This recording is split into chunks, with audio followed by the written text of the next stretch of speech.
जय हिंद साथियों। आप सभी को स्वतंत्रता दिवस की हार्दिक बधाई। आज की क्लास में हम भारत का जो उपनिवेशवाद से आज़ादी तक का सफ़र है, उसको देखेंगे। कैसे यूरोपीय कंपनियां भारत में आईं, यूरोपीय कंपनियों का भारत में क्या हित था, उन यूरोपीय कंपनियों में ही कैसे ब्रिटेन की ईस्ट इंडिया कंपनी अपने प्रतिद्वंदियों से लड़ते हुए भारत में अपना प्रभुत्व स्थापित कर पाई, और कैसे एक कंपनी जो सिर्फ व्यापार करने के उद्देश्य से भारत में आई थी, कैसे वो उपनिवेश बनाते चली गई, और जब यहाँ से गई तो उसने एक साम्राज्य खड़ा कर दिया। ये भी कहा जाता है कि ये ब्रिटेन की जो ईस्ट इंडिया कंपनी थी, ये ट्रेड करने के पर्पज़ से आई थी, कॉलोनियलिज्म में कन्वर्ट हुई और हमको इम्पीरियलिज्म में छोड़कर चली गई। भारत का जो इतिहास रहा है, वो एक बहुत ही समृद्ध और गौरवशाली इतिहास रहा है।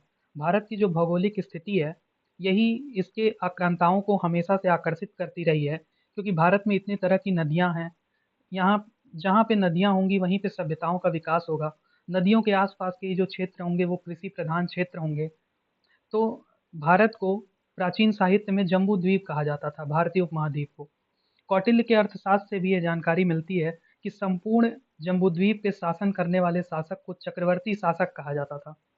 कुछ अर्थशास्त्रियों ने यह आकलन लगाया कि 1820 के आसपास में पूरे विश्व की जितनी जीडीपी रही होगी, उसका 55% हिस्सा सिर्फ चीन और भारत के पक्ष में था। चीन के पक्ष में 31% और भारत के पक्ष में 24%, यानी संपूर्ण विश्व की जीडीपी का 24% सिर्फ भारत के पास था। आइए अब देखते हैं कि कैसे यूरोपीय कंपनियां भारत में आई। सबसे पहले ये घटना शुरू होती है 1498 में, जिसमें पुर्तगाल का एक नाविक रहता है, वास्को डी गामा। उस वो भारत के कालीकट में पहुंचता है, जहां पे कालीकट के शासक जमोरीन के द्वारा उसका स्वागत किया जाता है। ये पुर्तगाल से केप ऑफ गुड होप होते हुए भारत के कालीकट पे पहुंचा था वास्को डी गामा। यहीं पे पुर्तगाल है, यहाँ स्टेट ऑफ जिब्राल्टर है, जो स्पेन और मोरक्को को अलग करता है। आज के समय में हम देखते हैं कि जो व्यापार का मार्ग है, वो ये बाबल मंदाब स्टेट होते हुए, रेड सी होते हुए, स्वेज कैनाल होते हुए मेडिटेरेनियन में जाता है और फिर यूरोप में व्यापार होता है। स्वेज कैनाल 1869 में खोली गई। उसके पहले वास्को डी गामा ने इसी मार्ग की खोज की थी, जो केप ऑफ गुड होप होते हुए भारत तक आता था। इसीलिए कहा जाता है कि भारत की खोज किसने की, तो वास्को डी गामा का नाम लिया जाता है। ये घटना है 1498 की। यहाँ से वो मसाले लेकर पुर्तगाल पहुँचता है, और वहाँ पे ये मसाला 60 गुना ज़्यादा दाम में बिकता है। एक ये भी चीज़ है कि मसालों का जो डिमांड थी उस समय, वो यूरोप में बहुत ज़्यादा थी। उसका एक कारण था कि यूरोप में जो मीट का कंजम्पशन है, वहाँ के लोग मीट को कंज़्यूम करते हैं, और मीट को प्रिज़र्व रखने के लिए मसालों की ज़रूरत पड़ती है। फ्रिज का और आविष्कार तो 1834 के आसपास हुआ। उसके पहले ये घटना 1500-1600 के आसपास की है। तो इसी वजह से यूरोपीय कंपनी का हित था भारत के लिए कि भारत एक मसालों का केंद्र था। अच्छा, ये जो यूरोपीय कंपनियाँ थी, अपना व्यापार कैसे करती थी? तो यूरोप की कॉलोनीज़ जो थी, वो अमेरिका में भी थी। तो अमेरिका से ये कीमती धातुएँ लेती थी, जो यूरोप आता था, और उसी के माध्यम से यूरोप जो है, वो पूर्वी एशिया पे अपना व्यापार कर पाता था।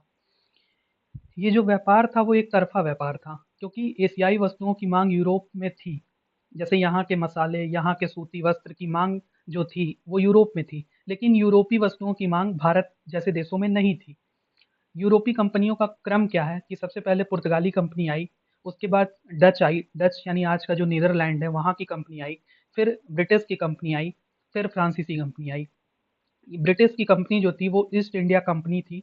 ये एक जॉइंट स्टॉक कंपनी थी। जॉइंट स्टॉक कंपनी उसको कहा जाता है कि जैसे कुछ लोग मिलकर एक कंपनी खोलते हैं, और वो उसके शेयर होल्डर होते हैं। शेयर होल्डर जो रहते हैं, वो मैनेजमेंट में तो कोई इंटरफियर नहीं करते हैं, ना तो मैनेजमेंट देखते हैं उसका, लेकिन उनको प्रॉफिट का एक हिस्सा दिया जाता है, यानी उनको जो वो कंपनी लाभांश उठाती है, लाभांश प्राप्त करती है, उसका एक पार्ट उसके शेयर होल्डर को दिया जाता है। अच्छा, ईस्ट इंडिया कंपनी वहाँ पे 1600 में लंदन से एक चार्टर प्राप्त करती है कि पूर्व का व्यापार करने के लिए। चार्टर ये होता है कि सिर्फ ब्रिटेन की वो ईस्ट इंडिया कंपनी ही पूर्व में व्यापार करेगी, और कोई ब्रिटेन की कंपनी के साथ में उसकी प्रतिद्वंदिता नहीं रहेगी। ये इसलिए चार्टर प्रदान किया जाता था, क्योंकि अपने ही देश का हित हो, एक ही कंपनी जो है वो वहाँ पे व्यापार कर पाए। अब ये उस समय का मैप है 1751 का, जब मुगल सल्तनत का पतन शुरू हो गया था। मुगल सल्तनत 1707 में औरंगजेब की मृत्यु के बाद कई छोटे-छोटे राज्यों का उद्भव हुआ, जिसमें सबसे बड़ा मराठा कॉन्फिडेंसी कभी मुगलों के हाथ पे नहीं थी, लेकिन उसके बाद मराठा जीतते चले गए, और मराठा साम्राज्य इतना बड़ा होता चला गया। एक यहाँ पे बिहार और बंगाल का राज्य रहा, एक अवध का राज्य का नया उदय हुआ। यहीं पर राजपूताना था, राजपूताना भी कभी मुगल के कंट्रोल में नहीं रहे। दूसरा ये निजाम का एरिया था, यहाँ पे कर्नाटक और की सरकार का था, और यहाँ पे त्रावणकोर था, ठीक। और ये बीच में हैदर अली और टीपू सुल्तान जिस पे शासन किए वो मैसूर का शासन था। सब कोई एक बात जानता है कि संगठन में शक्ति होती है। जब छोटे-छोटे राज्यों का उद्भव होगा, तो संगठन मजबूत नहीं हो पाएगा। सारे छोटे-छोटे राज्य रहेंगे, सब में कुछ चीज़ों को लेकर प्रतिद्वंदिता रहेगी। इसी प्रतिद्वंदिता का लाभ जो है वो ब्रिटेन की ईस्ट इंडिया कंपनी ने उठाया, और भारतीय राज्यों के आपसी झगड़ों का लाभ उठाकर उसने अपनी स्थिति को मजबूत किया। बाद में उसका एक ये भी काम रहा कि उसने पश्चिमी मॉडल यानी वेस्ट के मॉडल पर अपने सिपाहियों को ट्रेंड करना शुरू किया, और उसके बाद में जब इलाहाबाद की संधि होती है तो उसको बंगाल, बिहार और उड़ीसा की दीवानी मिलती है। दीवानी मिलने के बाद जो वो भारत में निवेश की समस्या को भी हल कर पाती है, यानी जो अमेरिका से कीमती धातुएँ आना और जिससे यूरोपीय कंपनियों का पूर्व में व्यापार जारी रखना, उसको वो खत्म कर दिया और यहीं के धन के माध्यम से अपना व्यापार वो कायम रखती है।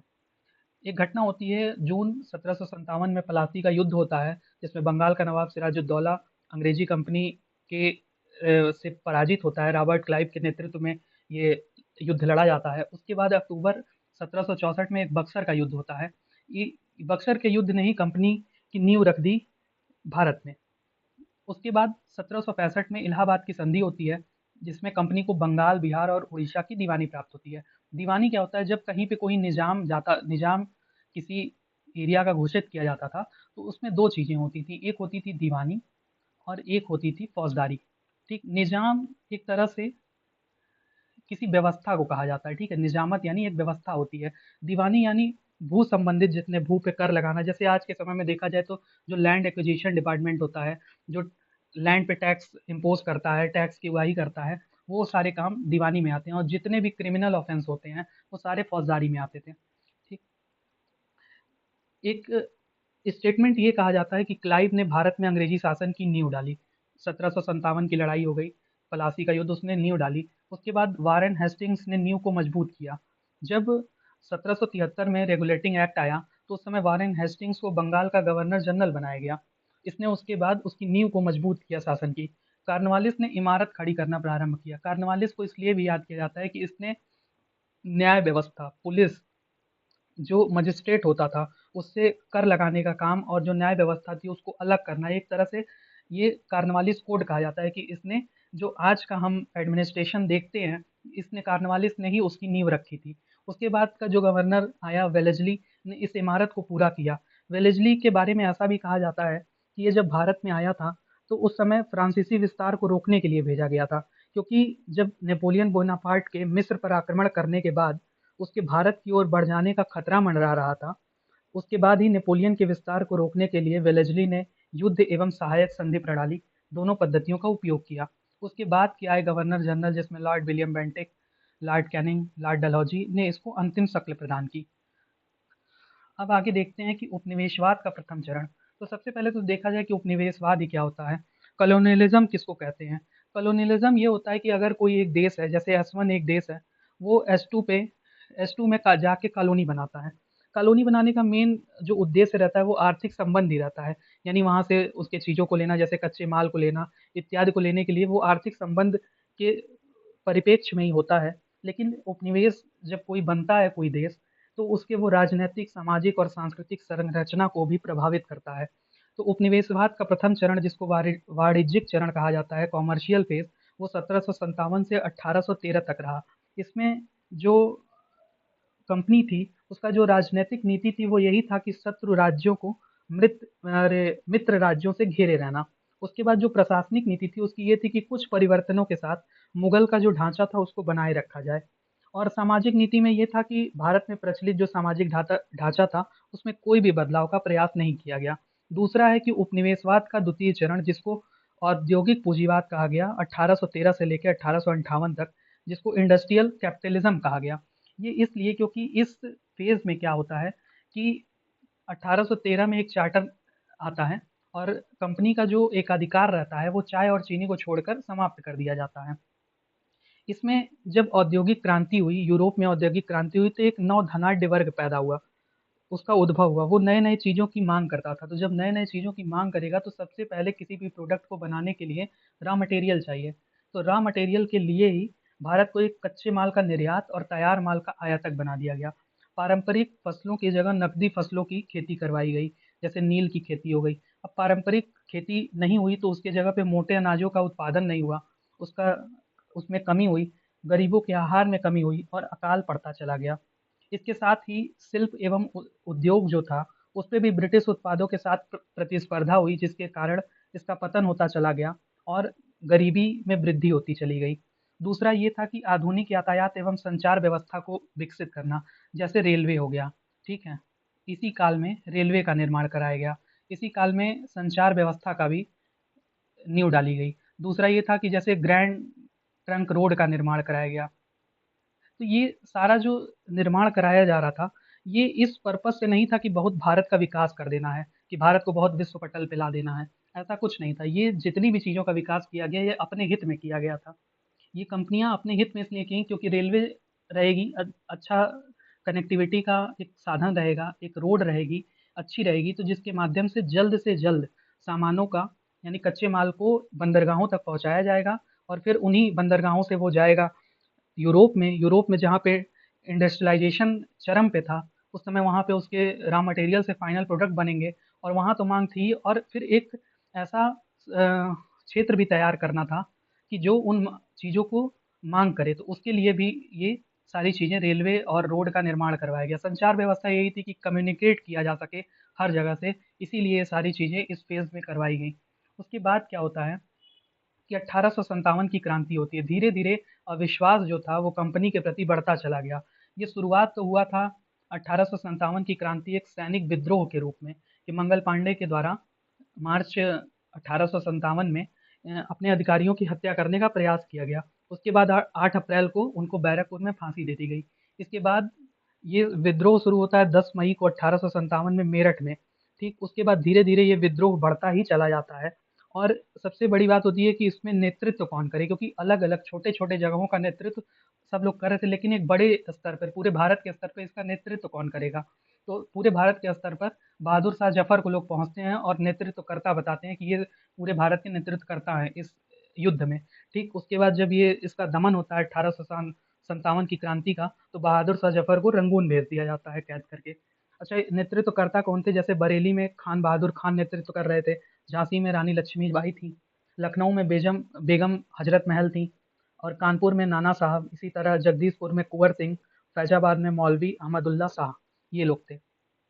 अब उसके बाद का तीसरा चरण रहता है कि ब्रिटिश का जो उपनिवेशवाद का तीसरा चरण है, वो होता है वित्तीय पूँजीवाद 1858 के बाद में। जिन चीज़ों का निर्माण करवाया गया उसके उस पे इतना धन निकासी के लिए एक नीति तैयार की गई कि भारत में क्या हुआ कि उसके बाद जब ये क्रांति हुई 1858 में, एक अधिनियम लाया गया। 1858 के अधिनियम में ये था कि अब भारत के गवर्नर जनरल को अब वायसराय कहा जाने लगा। उसके बाद भारत की बेहतर सरकार के लिए अधिनियम लाया गया था। ठीक, एक भारत के राज्य सचिव का भी पद सृजन किया गया ब्रिटेन में, ठीक है? और राजनीतिक नीति ये रही कि भारत में विस्तारवादी नीति का परित्याग करना है, लेकिन ये अप्रत्यक्ष रूप से जारी रही। ठीक, प्रशासनिक नीति ये रही कि इस प्रकार से सुधार लाने पे बल दिया गया कि जैसे 1857 की महाविद्रोह की जो घटना थी, वो दोबारा ना घट सके, ठीक है? और जो भी रेलवे का विकास किया गया, संचार का विकास किया गया, उसके माध्यम से होम चार्जेस के रूप में भारत से बड़े पैमाने पर धन की निकासी होती रही, जिससे देसी उद्योगपतियों के प्रयासों से आधुनिक उद्योग का विकास हो पाया। और 1857 की ये जो क्रांति थी, इससे एक सबक लेती है वहाँ की गवर्नमेंट कि अब सामाजिक नीति में बहुत ज़्यादा हस्तक्षेप करने की आवश्यकता नहीं है। और आरंभ में ब्रिटिश के द्वारा नस्लीय विभाजन पर बल दिया गया और फिर बाद में सांप्रदायिक विभाजन को भी बढ़ावा दिया गया। इसीलिए ये कहते हैं कि आई थी कंपनी ट्रेड करने के पर्पज़ से, कैसे वो कॉलोनियलिज़्म में कन्वर्ट हुई और इम्पीरियलिज़्म में हमको छोड़ के चली गई, ठीक है? आगे देखते हैं कि 1885 में क्या होता है, कांग्रेस की स्थापना होती है। कांग्रेस की स्थापना जो है वो, इसका नाम भारतीय राष्ट्रीय कांग्रेस, दादा भाई नौरोजी के सिफारिश पे इसका नाम भारतीय राष्ट्रीय कांग्रेस रखा जाता है। इसके 2 चरण होते हैं। 1885 से लेके 1905 तक इसका उदारवादी चरण रहता है। उदारवादी चरण में ये रहता है कि अपनी माँगों को कैसे मनवाना है। अनुनय-विनय से, कुछ प्रतिवेदन से, कुछ भाषण से, कुछ लेखों के माध्यम से अपनी माँगों को मनवाया जाता है। आगे 1905 से लेके 1919 तक कांग्रेस का उग्रवादी चरण देखने को मिलता है। उग्रवादी चरण के 3 नेता का नाम बहुत आता है, लाल बाल पाल, लाला लाजपत राय, बाल गंगाधर तिलक और बिपिन चंद्र पाल। इनके साथ में अरविंद घोष भी। इन्होंने क्या किया कि स्वराज्य प्राप्ति को ही अपना प्रमुख लक्ष्य बना लिया, उद्देश्य बना लिया। आगे क्या होता है कि 1905 में बंगाल का विभाजन किया जाता है और बंगाल का विभाजन ये सांप्रदायिक अ, आधार पे होता है। पूर्वी बंगाल का विभाजन जो होता है वो मुस्लिम बहुल क्षेत्र को होता है लेके होता है, और पश्चिमी बंगाल का जो विभाजन है वो हिंदू बहुल क्षेत्र को मिलाकर ये 2 बंगाल के भाग कर दिए जाते हैं। इससे पूरे देश में एक असंतोष फैलता है, बंगाल में भी असंतोष फैलता है और 16 अक्टूबर 1905 को बंगाल में शोक दिवस के रूप में मनाया जाता है। आगे ये होता है कि 1907 में सूरत विभाजन, ये कांग्रेस की एक अधिवेशन होता है, उसमें उदारवादी और उग्रवादी अलग-अलग हो जाते हैं, अध्यक्ष को लेकर ये विवाद होता है। विवाद इसलिए भी महत्वपूर्ण हो जाता है क्योंकि उग्रवादी जो लोग रहते हैं, उसमें वो ये जो बंगाल का विभाजन है, इसको पूरे भारत में फैलाना चाहते हैं, जबकि उदारवादी जो लोग रहते हैं, उदारवादी का जो गुट रहता है, इस बंगाल विभाजन को सिर्फ बंगाल तक सीमित रखना चाहता है। आगे 1911 में ये होता है, तो यहाँ पे 1907 में ये दोनों अलग-अलग हो जाते हैं, उदारवादी और उग्रवादी। इसको सूरत विभाजन कहा जाता है। आगे 1911 में क्या होता है, दिल्ली दरबार का आयोजन होता है जिसमें जॉर्ज पंचम आते हैं। यहाँ पे बंगाल विभाजन जो है वो रद्द किया जाता है। राजधानी को क्या है, कलकत्ता से दिल्ली हस्तांतरित किया जाता है। ठीक।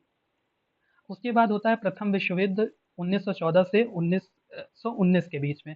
इसमें ब्रिटिश सरकार जो रहती है, वो भारत से बिना सलाह मशवरा किए बिना भारत को ये युद्धरत राष्ट्र घोषित कर देती है। और उस समय 1915 में गांधी जी भी आते हैं और उनका सबसे आह्वान ये रहता है कि आप लोग ब्रिटेन का साथ दीजिए प्रथम विश्व युद्ध में, इसी के आधार पर हम प्रथम विश्व युद्ध की समाप्ति के बाद में स्वाधीनता की मांग करेंगे। ठीक इसी समय गांधी जी को कैसर ए हिंद की उपाधि भी दी जाती है ब्रिटेन के द्वारा। उसके बाद 1916 में एक लखनऊ समझौता होता है जिसमें उग्रवादियों की पुनः वापसी होती है, यानी उग्रवादी फिर से कांग्रेस में आ जाते हैं और मुस्लिम लीग और कांग्रेस का साथ में ये रहता है कि साथ में मिलकर संवैधानिक सुधार की योजना बनाएंगे। उस समय ही एक खिलाफत आंदोलन भी चलता रहता है। खिलाफत आंदोलन ऐसा रहता है कि प्रथम विश्व युद्ध में ऑटोमन साम्राज्य का पतन होता है और खलीफा के पद को अपदस्थ कर दिया जाता है। तो उससे ही जितने मुस्लिम थे उसमें एक असंतोष था जो खिलाफत आंदोलन के रूप में आता है। इस लखनऊ समझौते में मुस्लिम लीग भी कांग्रेस के साथ हो जाती है कि साथ ही मिलकर अब संवैधानिक सुधार की कुछ योजना बनाई जाएगी। 1919 में जब प्रथम विश्व युद्ध समाप्त होता है, उसके बाद में जहाँ तक हम ये उम्मीद लगाए रहते हैं कि हमको स्वाधीनता या फिर डोमिनियन का दर्जा मिलेगा, मिलता क्या है कि एक रॉलेट एक्ट पास होता है। इसका पूरा नाम रहता है नारकियल एंड रिवोल्यूशनरी क्राइम एक्ट 1999। ये मार्च में पारित होता है। इसमें ये रहता है कि संदेह के आधार पर मजिस्ट्रेट किसी को अनिश्चित काल तक के लिए गिरफ्तार कर सकता है। गांधी जी ने इसी को, ये रॉलेट एक्ट को ही बिना वकील, बिना दलील और बिना अपील का कानून बताया था। इसी के विरोध में मार्च में ये एक्ट पास होता है। इसी के विरोध में 9 अप्रैल 1919 को पंजाब में डॉक्टर सत्यपाल और डॉक्टर सैफुद्दीन किचलू को गिरफ्तार कर लिया जाता है और इनके गिरफ्तार के पश्चात जन आक्रोश और बढ़ता है और 13 अप्रैल 1919 को, जो कि एक बैसाखी का दिन रहता है, बैसाखी बहुत ही महत्वपूर्ण एक पर्व है पंजाब के लिए, और ये उस समय सब लोग इसको मनाने के लिए जलियांवाला बाग में इकट्ठा होते हैं और उसके बाद जनरल डायर के द्वारा वहाँ पहुँचकर बिना वार्निंग दिए सबके ऊपर, निहत्थे लोगों के ऊपर गोलियां बरसाई जाती हैं। बहुत लोग मरते हैं। आप कभी जाइएगा जलियांवाला बाग में तो एक कुआं है, कई लोग अपनी जान बचाने के लिए उस कुएं में कूद जाते हैं और दृश्य ये रहा होगा कि वो पूरा बाग जो आज आपको दिखता है वो लाशों से पटा रहा होगा। और ये भी कहा जाता है कि आज पश्चिम के देश हमको इतना मानवाधिकार और ह्यूमन राइट्स की बात करते हैं, लेकिन जब उन्होंने अपने समय में क्या किया था, इतना बड़ा नरसंहार करवाया जो कि कहीं से भी जस्टिफाई नहीं था। आप कम से कम कर्फ्यू लगा है तो वहाँ के लोगों को पता तो रहना चाहिए कि कर्फ्यू लगा है कि नहीं लगा है। ठीक, आगे यही होता है कि इसके बाद इसका परिणाम ये होता है कि गांधी जी के द्वारा कैसरे हिंद की उपाधि, रविन्द्रनाथ टैगोर के द्वारा नाइटहुड की उपाधि त्याग दी जाती है। एक वायसराय की कार्यकारिणी परिषद में एक सदस्य थे शंकर नायर, जो बहुत ही जाने माने वकील थे, उनके द्वारा त्यागपत्र दे दिया जाता है वायसराय की कार्यकारिणी परिषद से। अच्छा, एक और आता है, जनरल डायर और माइकल ओडायर के बीच में कन्फ्यूज़न होता है। माइकल ओडायर जो था वो जब जलियांवाला बाग कांड हुआ था तो उस समय पंजाब का गवर्नर था और इसको, माइकल ओडायर को मार्च 1940 में ऊधम सिंह के द्वारा कैंस्टन हॉल जो कि लंदन में है में गोली मारी गई। ठीक, ये अपना एक स्पीच देने जा रहा था उस समय और इसी के उसमें 31 जुलाई 1940 को उधम सिंह को लंदन में ही फांसी दे दी गई। तो माइकल ओडायर पंजाब का गवर्नर था उस समय। अब उसके बाद क्या होता है कि 1920 में असहयोग आंदोलन की शुरुआत होती है। असहयोग आंदोलन में जो कुछ सकारात्मक, कुछ उसके नकारात्मक पक्ष रहते हैं। सबसे पहला तो यही रहता है कि राष्ट्रीय विद्यालयों तथा पंचायती अदालतों की स्थापना हो जाती है। अस्पृश्यता का विरोध होता है, हिंदू-मुस्लिम एकता का एक चीज़ देखने को मिलता है। स्वदेशी का प्रचार होता है बहुत ज़्यादा। खादी वस्त्रों से निर्माण एवं उपयोग को भी प्रोत्साहन दिया जाता है। कुछ ये रहते हैं कि जैसे सरकारी उपाधि और प्रशस्ति पत्रों को लौटाना, सरकारी स्कूल, कॉलेज, अदालत, विदेशी कपड़ों आदि का बहिष्कार कर देना। ठीक, ये असहयोग आंदोलन चलता है, कई फेज़ में असहयोग आंदोलन चलता है। 5 फरवरी 1922 को गोरखपुर के चौरी चौरा में एक घटना घटती है। ये होता है कि कांग्रेस और खिलाफत के जुलूस पे गोली चलाए जाने के कारण जो वहाँ की जनता में आक्रोश रहता है, उसने एक थाने को जला देती है चौरी चौरा में, जिसमें 21 हवलदारों की मृत्यु हो जाती है। उसके बाद 12 फरवरी 1922 को असहयोग आंदोलन को गांधी जी के द्वारा वापस ले लिया जाता है। ये जब असहयोग आंदोलन वापस लिया जाता है तो इससे भी कांग्रेस के कुछ लोगों में की असंतोष रहता है। इसी के बाद स्वराज पार्टी का गठन होता है जिसमें मोतीलाल नेहरू, सी आर दास मिलकर स्वराज पार्टी का गठन करते हैं। और इसी से जो क्रांतिकारी वर्ग रहता है, जैसे जो युवा क्रांतिकारी वर्ग रहता है, उसमें भी ये आक्रोश रहता है कि इस असहयोग आंदोलन को वापस क्यों लिया गया। बाद में वो जो युवा क्रांतिकारी वर्ग है, वो मिल के 1924 में एचआरए का गठन करता है। एचआरए यानी हिंदुस्तान रिपब्लिकन एसोसिएशन। इसमें कुछ पुराने भी रहते हैं लोग, जैसे सचिंद्र सान्याल, योगेश चटर्जी, रामप्रसाद बिस्मिल, और कुछ नए युवा क्रांतिकारी रहते हैं जैसे भगत सिंह, शिव वर्मा, सुखदेव, भगवती चरण बोहरा, चंद्रशेखर आज़ाद जैसे क्रांतिकारी रहते हैं। एचआरए का जो पहला जो काम आता है वो क्या करती है कि 9 अगस्त 1925 को एक काकोरी ट्रेन एक्शन होता है। अभी यूपी सरकार ने काकोरी कांड को इसका नाम बदलकर काकोरी ट्रेन एक्शन रख दिया है। इसमें काकोरी एक लखनऊ के पास एक जगह है। लखनऊ के पास एक जगह है, यहाँ पे एक ट्रेन जो रहती है, 8 डाउन ट्रेन रहती है, मालगाड़ी रहती है, उसमें सरकारी खजाने को लूटा जाता है। किसी भी आंदोलन को चलाने के लिए खजा पैसों की ज़रूरत पड़ती है, तो वो कहाँ से पूरा हो? तो ये एचआरए का पहला काम रहता है, काकोरी ट्रेन एक्शन। उसमें 17 लोगों को लंबी सज़ा दी जाती है, 4 लोगों को आजीवन कारावास दिया जाता है और ये 4 लोगों को, रामप्रसाद बिस्मिल, अशफाक उल्ला खां, रोशन सिंह और राजेंद्र राहड़ी को फांसी दे दी जाती है। ये भी कुछ इम्पोर्टेंट है कि रामप्रसाद बिस्मिल को जो फांसी दी जाती है वो गोरखपुर के जेल में, अशफाक उल्ला खान को फैजाबाद में, रोशन सिंह को नैनी में और राजेंद्र राहड़ी को गोंडा में फांसी दे दी जाती है। उसके बाद क्या होता है, चंद्रशेखर आज़ाद इस पूरे काकोरी ट्रेन एक्शन के बाद में फरार हो जाते हैं। फिर 1928 में इस एचआरए का नाम बदलकर एचएसआरए कर दिया जाता है, यानी हिंदुस्तान सोशलिस्ट रिपब्लिकन एसोसिएशन कर दिया जाता है। ये चंद्रशेखर आज़ाद की अध्यक्षता में फिरोज शाह कोटला मैदान दिल्ली में होता है। एचएसआरए क्या करती है, हिंदुस्तान सोशलिस्ट रिपब्लिकन एसोसिएशन जो रहता है, साइमन कमीशन एक आता है, लाहौर में इसका विरोध होता है और लाला लाजपत राय पे लाठीचार्ज की जाती है। और इसी के उपरांत 17 नवंबर 1928 को लाला लाजपत राय की मृत्यु हो जाती है और 17 दिसंबर 1928 को लाहौर पुलिस स्टेशन में सैंडर्स की हत्या कर दी जाती है। इसमें जो हत्या में शामिल रहते हैं, उसमें भगत सिंह रहते हैं, चंद्रशेखर आज़ाद रहते हैं और राजगुरु रहते हैं। ठीक, उसके बाद जो सेंट्रल लेजिस्लेटिव असेंबली है, उसमें बटुकेश्वर दत्त और भगत सिंह के द्वारा बम फेंका जाता है 8 अप्रैल 1929 को। बाद में इन्हीं सारे केस को मिलाकर ये लाहौर का पुलिस एक्शन में सैंडर्स की हत्या, बम बनाना और सेंट्रल लेजिस्लेटिव असेंबली में बम फेंकना, इसको लाहौर षड्यंत्र केस के नाम से जाना जाता है। और 23 मार्च 1931 को इसी केस में भगत सिंह, राजगुरु और सुखदेव को फांसी दी जाती है। आगे क्या होता है कि दिसंबर 1929 में कांग्रेस का एक लाहौर अधिवेशन होता है जिसमें पूर्ण स्वराज्य की मांग को स्वीकार किया जाता है। और उसी के बाद ये दिसंबर में ये अधिवेशन होता है और 26 जनवरी 1930 को पूर्ण स्वाधीनता दिवस मनाया जाता है और उससे उसके बाद हर साल 26 जनवरी को ही पूर्ण स्वाधीनता दिवस मनाया जाता है। यही कारण रहा कि हमारा संविधान 26 नवंबर 1949 को बन के तैयार हो गया था, लेकिन इसको लागू 26 जनवरी 1950 को किया गया। वो इसीलिए किया गया कि ये जो 26 जनवरी का दिन था, इसी को यादगार रखने के लिए, जिसको हम हमेशा पूर्ण स्वाधीनता दिवस के रूप में पहले मनाया करते थे, उसी को यादगार रखने के लिए हमारा संविधान 26 जनवरी 1950 को लागू किया गया।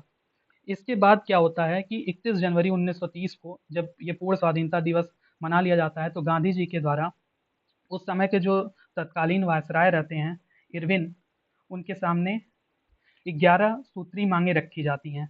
ठीक, ये 11 सूत्री मांगों में ये होता है कि सेना के व्यय तथा सिविल सेवाओं के वेतन में 50% की कटौती की जाए, डाक आरक्षण बिल पास किया जाए, पूर्ण शराबबंदी हो, राजनीतिक बंदियों की रिहाई हो। इस तरह से 11 सूत्री मांगें रखी जाती हैं, जो कि मांगें लॉर्ड इरविन के द्वारा नहीं मानी जाती हैं। इसी से असंतोष जाहिर करते हुए 12 मार्च 1930 को गांधी जी के द्वारा सविनय अवज्ञा आंदोलन शुरू किया जाता है। सविनय अवज्ञा आंदोलन के पश्चात जो साइमन कमीशन की रिपोर्ट रहती है, उसी के आधार पर भारत के संवैधानिक भविष्य का निर्धारण करने के लिए एक लंदन में गोलमेज सम्मेलन करवाया जाता है।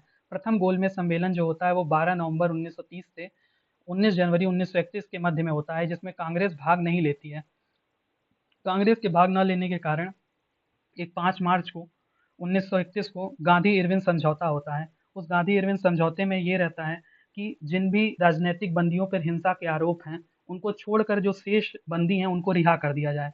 ठीक, दूसरा ये रहता है कि भारतीय समुद्र किनारे नमक बना सकते हैं। 23 मार्च 1931 को बाद में भगत सिंह, राजगुरु और सुखदेव को फांसी दे दी जाती है। फिर उसके बाद द्वितीय गोलमेज सम्मेलन जो कि 7 सितंबर 1931 से 1 दिसंबर 1931 के मध्य होता है, में गांधी जी ने भाग लेते हैं। इसमें कांग्रेस भाग लेती है, लेकिन यह सांप्रदायिक समस्या के विवाद के कारण पूरी तरह असफल रहता है, ये जो गोलमेज सम्मेलन है। फिर उसके बाद गांधी जी उसी से असंतोष जाहिर करते हुए द्वितीय सविनय अवज्ञा आंदोलन शुरू करते हैं 1932 से 1934 तक।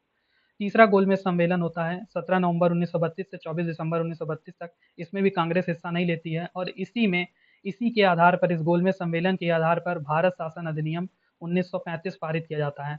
ये जो भारत शासन अधिनियम 1935 है, यही हमारे संविधान की नींव बना। लगभग हमारे संविधान के 395 आर्टिकल के में से लगभग 200 से ज़्यादा आर्टिकल सीधे तौर पर भारत शासन अधिनियम 1935 से लिए गए। इसमें कुछ महत्वपूर्ण प्रावधान थे कि संघात्मक सरकार की स्थापना करना, प्रांतीय स्तर पर द्वैध शासन समाप्त करके प्रांतों में उत्तरदायी सरकार की स्थापना करना। फिर बर्मा का जो भाग था, जो आज का म्यांमार है, उसको भारत से अलग किया गया। संघीय न्यायालय एवं रिजर्व बैंक की स्थापना, इसी अधिनियम के आधार पर सुप्रीम कोर्ट और भारतीय रिजर्व बैंक की स्थापना हुई। नेहरू जी ने इसे दास्ता का अधिकार पत्र की संज्ञा दी थी, इस भारतीय शासन अधिनियम 1935 को। कांग्रेस में क्या होता है कि 1938 में हरिपुरा अधिवेशन होता है, जिसमें सुभाष चंद्र बोस अध्यक्ष चुने जाते हैं। 1929 में भी सुभाष चंद्र बोस और गांधी जी के एक कैंडिडेट रहते हैं, पट्टाभी सीतारमैया। दोनों लोग के बीच में प्रतिद्वंदिता रहती है, जिसमें सुभाष चंद्र बोस ये चुनाव जीत जाते हैं अध्यक्ष का। तो गांधी जी कहते हैं ये मेरी व्यक्तिगत हार है। इसी पर यह त्रिपुरी संकट उत्पन्न होता है। तो 1939 के अप्रैल में ही सुभाष चंद्र बोस जी जो रहते हैं वो अध्यक्ष पद से इस्तीफा दे देते हैं, और कांग्रेस से अलग होकर एक फॉरवर्ड ब्लॉक की स्थापना करते हैं। और उसके बाद जब ये अध्यक्ष से इस्तीफा दे देते हैं, तो गांधी जी को अध्यक्ष चुनने के लिए कहा जाता है, लेकिन गांधी जी अध्यक्ष नहीं चुनते हैं, और उसके बाद डॉक्टर राजेंद्र प्रसाद को अध्यक्ष चुना जाता है। सितंबर 1939 में सेकेंड वर्ल्ड वार, द्वितीय विश्व युद्ध की घोषणा होती है, और ब्रिटिश सरकार के द्वारा भारत को भी युद्धरत राष्ट्र घोषित किया जाता है, बिना भारत की सहमति लिए। और इसी के परिणाम स्वरूप, ये द्वितीय विश्व युद्ध में भारत को युद्धरत राष्ट्र घोषित करने के परिणाम स्वरूप, प्रांतों की जो मंत्रिमंडल रहती है, मंत्रिपरिषद रहती है, उसमें वो त्यागपत्र दे देती है। इसके बाद लॉर्ड लिथगो जो रहते हैं, उस समय वायसराय रहते हैं, उनके द्वारा एक अगस्त प्रस्ताव 8 अगस्त 1940 को लाया जाता है, जिसमें अंतरिम सरकार के गठन की मांग को खारिज कर दिया जाता है। लेकिन एक चीज़ माना जाता है कि वायसराय की कार्यकारिणी परिषद में भारतीयों का विस्तार किया जाएगा।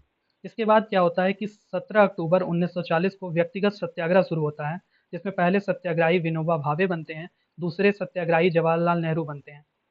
उसके बाद क्रिप्स मिशन आता है मार्च 1942 में। क्रिप्स मिशन का जो वो रहता है, प्रस्ताव रहता है कि युद्ध के बाद भारत को डोमेनियन स्टेटस का दर्जा दिया जाएगा, और युद्ध के बाद संविधान सभा का भी गठन किया जाएगा। इसको गांधी जी ने कहा कि ये जो प्रस्ताव है, ये एक पोस्ट डेटेड चेक है। बाद में 7 अगस्त 1942 को अबुल कलाम आज़ाद की अध्यक्षता में भारत छोड़ो प्रस्ताव पेश किया जाता है, कांग्रेस की जो समिति रहती है उसमें। और 8 अगस्त 1942 को कुछ संशोधनों के उपरांत उस प्रस्ताव को पास किया जाता है, और गांधी जी इसमें करो या मरो का नारा देते हैं।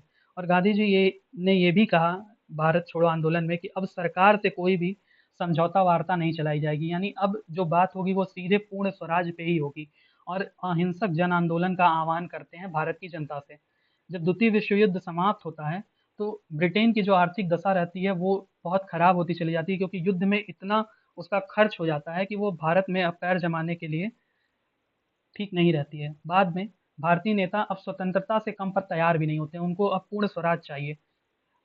उसके बाद 1945 और 46 में प्रांतीय चुनाव होते हैं। प्रांतीय चुनावों का रिजल्ट कुछ ऐसा रहता है कि कांग्रेस को केंद्रीय परिषद में 102 में से 57 सीटें मिलती हैं और बम्बई, मद्रास, संयुक्त प्रांत, बिहार, उड़ीसा, मध्य प्रांत में कांग्रेस को पूर्ण बहुमत मिलता है। उस समय भारत में कुल 11 प्रांत रहते हैं, जहां 8 प्रांतों में कांग्रेस की सरकार बन जाती है। इसके बाद कैबिनेट मिशन योजना लाई जाती है 1946 में। इसमें कैबिनेट मिशन योजना में ये रहता है कि प्रांतों के 3 समूह में बँटवारा किया जाता है और ब्रिटिश भारत तथा देशी राज्यों को मिलाकर एक संघ का निर्माण, जो बहुत ही कमज़ोर संघ होता है, उसके पास सिर्फ़ प्रतिरक्षा, विदेश और संचार को छोड़कर कोई भी मामले नहीं रहते हैं। पाकिस्तान की माँग को इसमें अस्वीकार कर दिया जाता है कैबिनेट मिशन में। तो इसमें क्या होता है कि 3 जो समूह के राज्य होते हैं, उसमें सबसे समूह ए में 6 हिंदू बहुल प्रांत रहते हैं, जिसमें मद्रास, बम्बई, मध्य प्रांत, संयुक्त प्रांत, बिहार और उड़ीसा रहता है।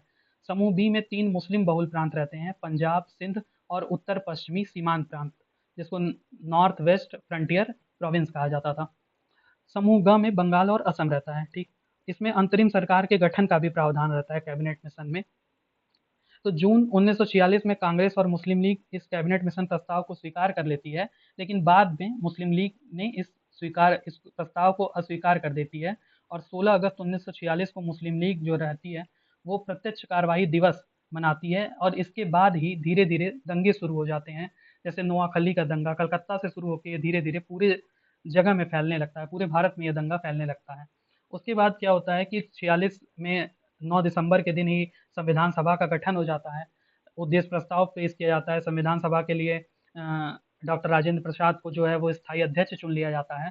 बाद में इटली की घोषणा होती है वहाँ पे 20 फरवरी 1947 को। जो प्रधानमंत्री रहते हैं ब्रिटेन के, उनके द्वारा ये घोषणा की जाती है हाउस ऑफ कॉमन्स में कि जून 1948 से पहले वो भारतीयों को सत्ता सौंप देंगे और उस समय जो तत्कालीन वायसराय रहते हैं लॉर्ड वेवल की जगह पे लॉर्ड माउंटबेटन को वायसराय बनाकर भेजा जाता है। ये 22 मार्च 1947 को आते हैं और लॉर्ड माउंटबेटन का यही काम रहता है कि जो सत्ता हस्तांतरण का काम है वो करना है, ठीक। माउंटबेटन 2 महीने की बातचीत के बाद कांग्रेस से, मुस्लिम लीग से बात करने के बाद एक योजना बनाते हैं जिसको 3 जून की योजना भी कहा जाता है। उसमें ये रहता है कि विभाजन को स्वीकार कर लिया जाता है, 2 डोमेनियन में बँटेगा, जो भी भारत का प्रांत है, जो ब्रिटिश प्रांत है वो 2 डोमेनियन में बँटेगा और दोनों की अलग-अलग संविधान सभाओं का निर्माण होगा और विभाजन के गतिरोध को दूर करने के लिए एक सीमा आयोग का भी गठन किया जाएगा। इसी प्रस्ताव को भारत स्वतंत्रता अधिनियम 1947 कहा जाता है, जो 4 जुलाई 1947 को ब्रिटिश संसद द्वारा पारित होता है और 18 जुलाई 1947 को ब्रिटिश क्राउन की स्वीकृति इस पे मिलती है, जिसके तत्पश्चात 14 अगस्त को पाकिस्तान के परिप्रेक्ष्य में ये लागू होता है और 15 अगस्त को ये भारत के परिप्रेक्ष्य में लागू होता है। इसीलिए 15 अगस्त को हम स्वतंत्रता दिवस मनाते हैं। 14 और 15 की रात में जब हमारा देश आज़ाद हुआ तो प्रधानमंत्री जवाहरलाल नेहरू के द्वारा एक इनागुरल एड्रेस किया गया, जो बहुत ही एक अच्छा भाषण है। इसकी कुछ लाइनें इस तरह हैं कि long year ago we met a tryst with destiny and now the time comes when we shall redeem our pledge, not wholly or in full measures but very substantially at the stroke of the midnight hour when the world sleeps, India will awake to life and freedom। ये उनके द्वारा भाषण दिया जाता है, ये उसके कुछ अंश हैं। आप सभी का वीडियो देखने के लिए बहुत-बहुत धन्यवाद और एक बार और स्वतंत्रता दिवस की आप सभी को हार्दिक बधाई।